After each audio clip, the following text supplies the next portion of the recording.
Hello guys, ఎలా ఉన్నారు? అందరూ బాగున్నారు? నేనైతే చాలా బాగున్నానండి. సో ఈరోజు వ్లాగ్ వచ్చేసి ఏంటంటే లంచ్లోకి సాంబార్ అయితే చేద్దాం అనుకుంటున్నామండి. సో దానికోసం అయితే కందిపప్పు, కొంచెం శనగపప్పు అయితే ఉడకబెట్టేసుకున్నాను.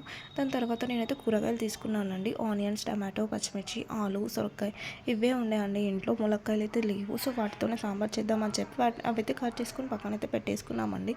అలాగే కూరగాయలు ఏం లేవని చెప్పి ఓన్లీ పుదీనా ఉండే, సో పుదీనా చట్నీ అయితే చేద్దామని చెప్పి కరివేపాకు అయితే ఫ్రై చేసేసుకున్నామండి.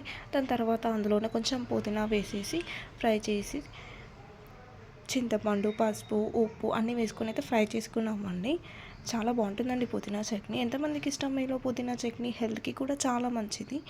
మీకు ఎవరికైనా ఇష్టం ఉంటే నాకైతే కామెంట్ బాక్స్లో కామెంట్ చేయండి. అలాగే పుదీనా చట్నీలో ఎండుమిర్చి వేస్తారంట. సో మేమైతే ఎప్పుడు ఇలానే కారం అయితే ఫ్రై చేసేసుకుంటామండి. దాని తర్వాత కొన్ని వెల్లిపాయలు అయితే తీసుకున్నామండి.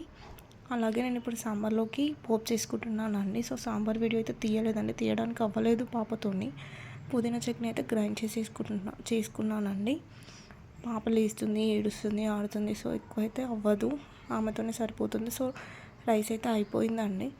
దాని తర్వాత పుదీనా చట్నీ, అలాగే వేడి వేడి సాంబార్ అండి. సో మా పాప తినడానికి అయితే ఒక ఎగ్, అలాగే సాంబార్లోకి నంచుకోవడానికి వడియాలు.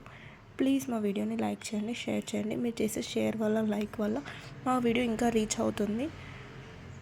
Bye bye. Please subscribe to my channel.